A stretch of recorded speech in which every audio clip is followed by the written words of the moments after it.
Vous entrez dans une étape précieuse de votre vie où Dieu vous invite à grandir humainement, spirituellement et intellectuellement.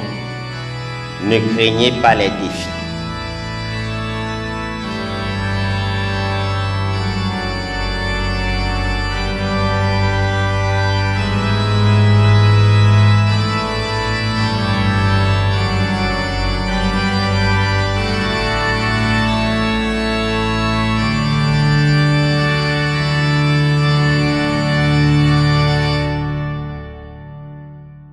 Loué soit Jésus-Christ. Chers frères, chères sœurs, bien-aimés du Seigneur, en ce jour solennel d'ouverture de notre année communautaire et académique, la parole de Dieu nous place face à des choix décisifs. Elle dénonce avec force l'indifférence, l'égoïsme et l'oubli de l'autre. Autant de dangers qui peuvent ronger aussi bien nos familles que nos communautés religieuses. Et en même temps, elle nous appelle à une vie noble, à une vie donnée, à une vie enracinée en Dieu, servante de nos frères et de nos sœurs. Dans l'évangile de ce jour que nous venons tous d'écouter, extrait du livre de Saint Luc au chapitre 16, des versets 19 à 31, l'indifférence qui aveugle est mise en exergue. Jésus nous présente un tableau saisissant. Un homme riche, sans nom, comme pour dire que son identité s'est perdue dans son égoïsme. On savait qu'il était riche, mais personne ne connaissait son nom. Et dans notre société, il y a bien des riches pareils. Tout le quartier sait qu'il est riche.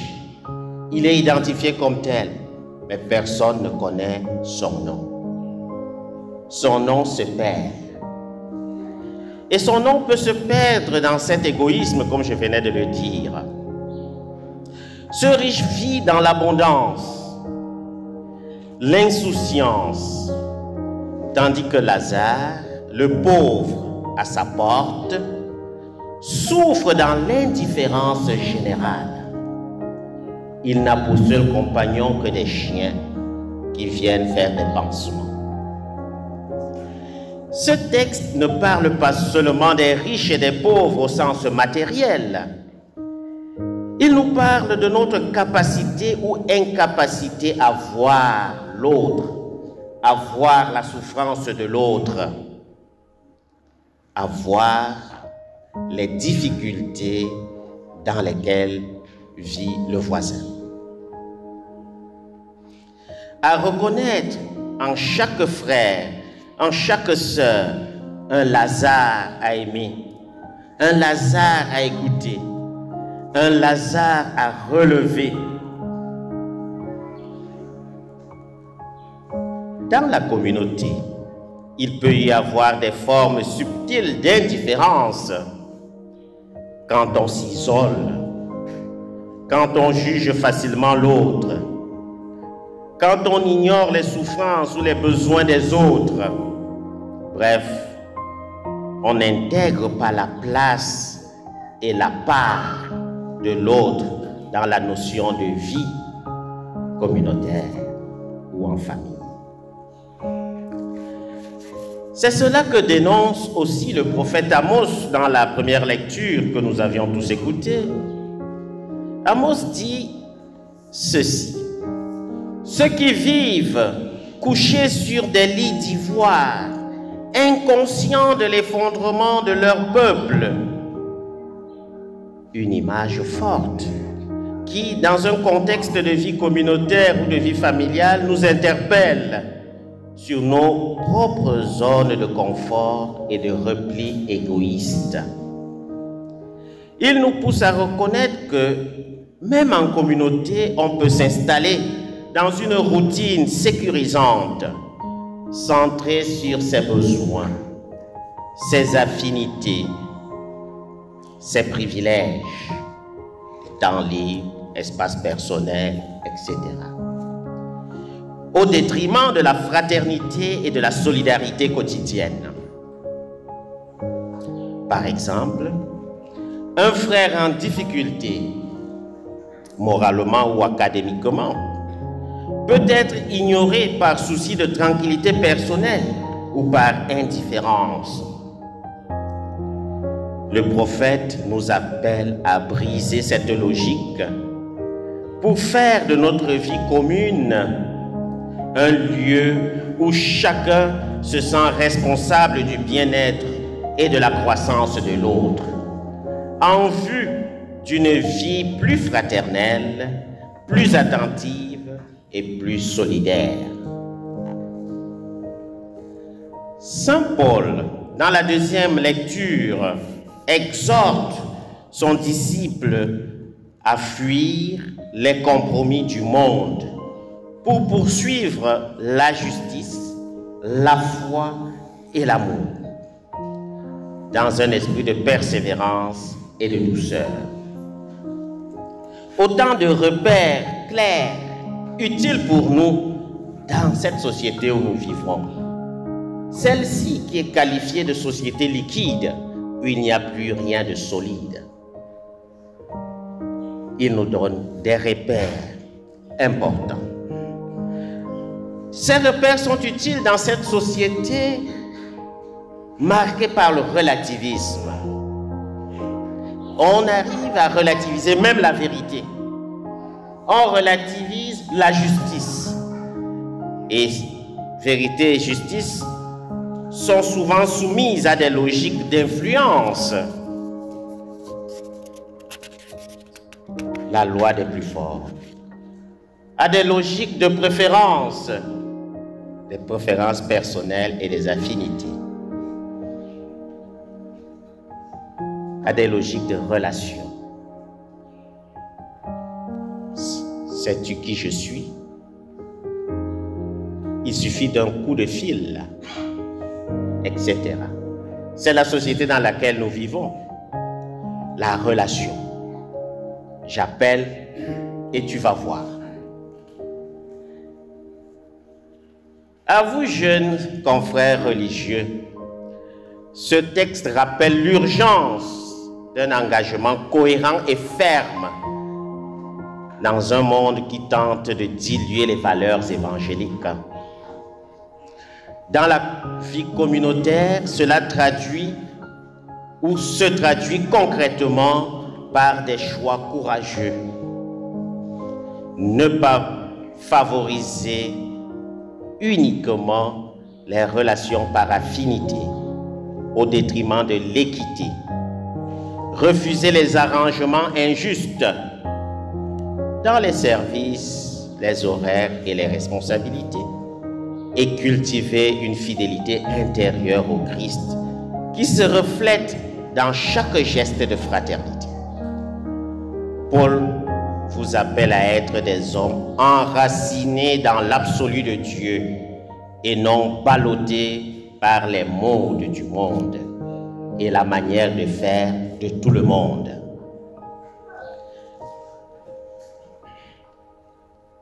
Chers confrères, comprenez donc tout le sérieux de la formation et sachez que cette période de votre vie n'est pas simplement une étape parmi d'autres. C'est une étape unique, précieuse, fondatrice. Vous êtes appelés à y plonger pleinement, avec enthousiasme, avec sérieux, avec ouverture de cœur. Sortez de toute forme de superficialité.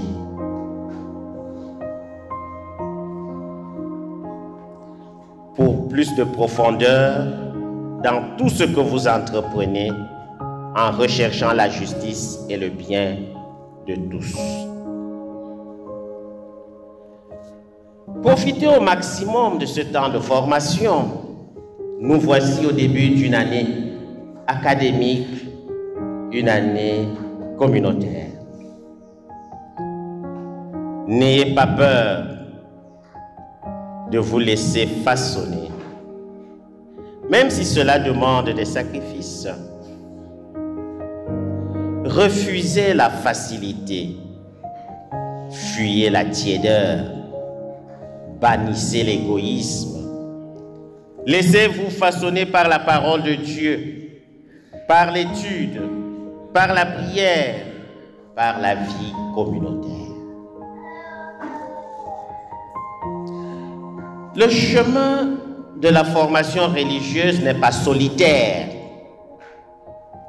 Il se vit en communauté, avec des frères, des règles précises, une tradition à intégrer. Apprenez à aimer vos constitutions, vos règles, non pas comme un poids, mais comme des repères sûrs, des appuis solides pour structurer votre vie intérieure. La vie fraternelle est parfois exigeante. Elle demande du respect, de l'écoute, du renoncement. Mais elle est aussi le lieu où Dieu travaille vos cœurs. N'attendez pas la communauté idéale. Construisez-la jour après jour par la bienveillance, le pardon, le don de soi. Chers jeunes,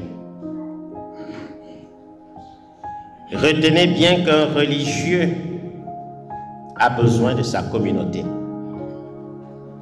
Et comprenez que c'est vous qui construisez le type de communauté dans laquelle vous vivez. Retenez bien qu'aucun religieux ne tient sans une vie spirituelle vivante. Prenez soin de votre prière personnelle. Soyez fidèles à la liturgie communautaire. Ne laissez pas votre relation à Dieu devenir routine ou formalisme au point de relativiser ce que c'est et de penser que la vie est une blague. C'est du sérieux. Personne n'écrit sa vie au brouillon. Il n'y a pas le brouillon de la vie. Nous écrivons au propre. Il faut être sérieux. Cherchez le visage du Christ chaque jour. Il est votre maître, votre ami, votre guide et votre formateur par excellence. Ne l'oubliez pas.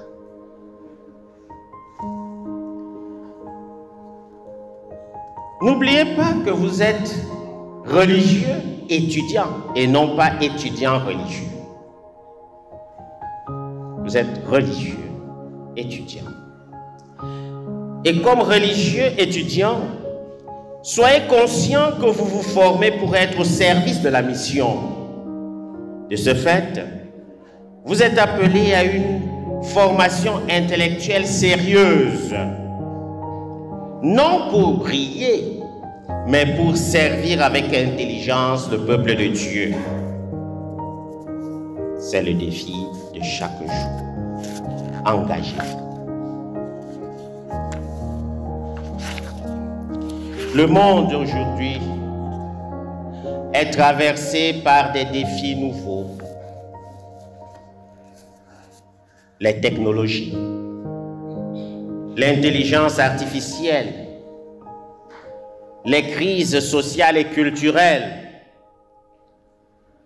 Il vous faudra une foi éclairée, une pensée solide et un cœur pastoral, porté par une formation intellectuelle rigoureuse.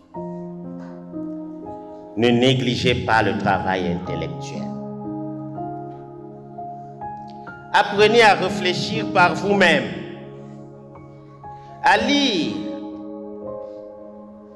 à lire, à lire. Aujourd'hui, la jeunesse est paresseuse. Apprenez à avoir un livre de chevet, à lire. Remplacez le temps que vous donnez au téléphone à la lecture personnelle. Le téléphone est un voleur de temps. Et je me souviens qu'un jeune ici, venant du noviciat, au premier semestre, avait très mal travaillé. Et l'ayant interpellé, me dit: mon père, je sais pourquoi j'ai mal travaillé. J'ai dit: qu'est-ce qui s'est passé? Il me dit: chaque soir, je prenais mon téléphone et je disais: je vais passer 30 minutes pour répondre aux messages et après je vais étudier. Mais il se retrouvait en train de passer 3 heures de temps. Et quand il déposait le téléphone, il était déjà fatigué. Et il ne pouvait plus étudier. Et les résultats étaient conséquents. Il avait mal travaillé. Il a fait une introspection par lui-même. Et il a pris l'engagement. Et le second semestre était magnifique. Il a pris l'engagement de venir déposer son téléphone chez moi et il récupérait uniquement le samedi matin. Et dimanche soir, il venait déposer pour ne pas être tenté. Il s'agit d'un renoncement sérieux. Et c'est à chacun de se donner cette discipline.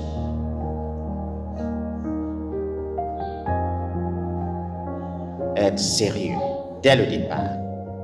Apprenez à prendre le temps pour lire.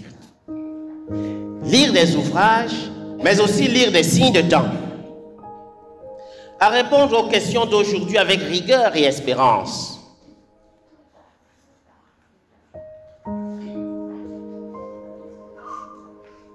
La congrégation attend beaucoup de vous. Et je me tourne maintenant vers les formateurs pour leur dire ceci. Vous avez reçu une mission noble, belle et exigeante. Aider ces jeunes à devenir des hommes de Dieu. La routine peut vous prendre. Faites attention. Cela demande de la rigueur personnelle d'abord. Certes, mais aussi de la compréhension et de l'écoute. De l'exemplarité autant pour moi.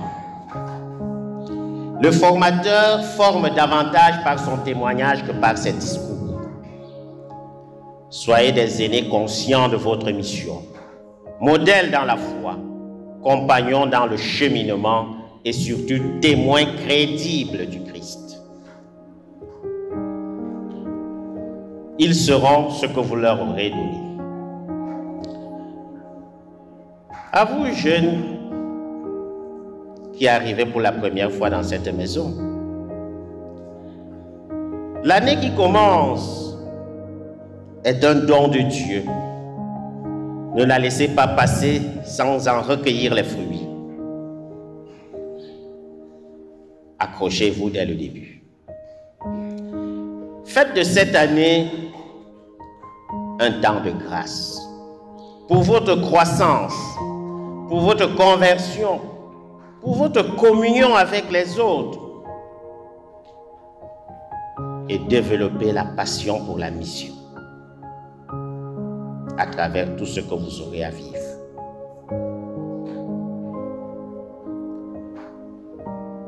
À nous tous, l'évangile d'aujourd'hui nous interpelle et retenons que nous sommes appelés à fuir l'indifférence. Même subtile, soyons plutôt proches les uns des autres. Soyons attentifs les uns des autres. Développons entre nous la sympathie et la compassion pour éviter que notre indifférence nous coupe de la grâce qui passe et sombrer comme cet homme riche dont parle l'Évangile. Mes chers confrères, dans la vie communautaire, il n'y a aucune concurrence. Il n'y a aucune concurrence. Vous n'êtes pas en compétition les uns envers les autres. Il y a la communion à bâtir. Et celle-ci repose sur la joie de marcher ensemble pour construire cette Église, pour construire notre congrégation et pour votre propre sainteté.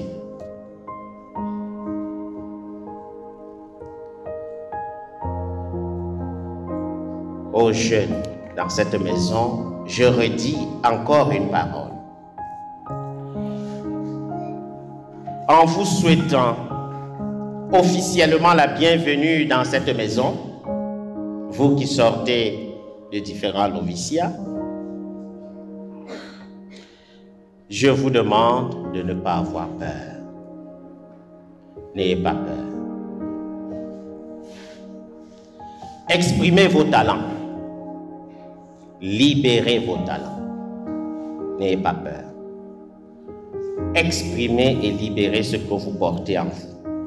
Laissez-vous conduire par l'Esprit Saint et laissez-vous être accompagné par l'équipe des formateurs.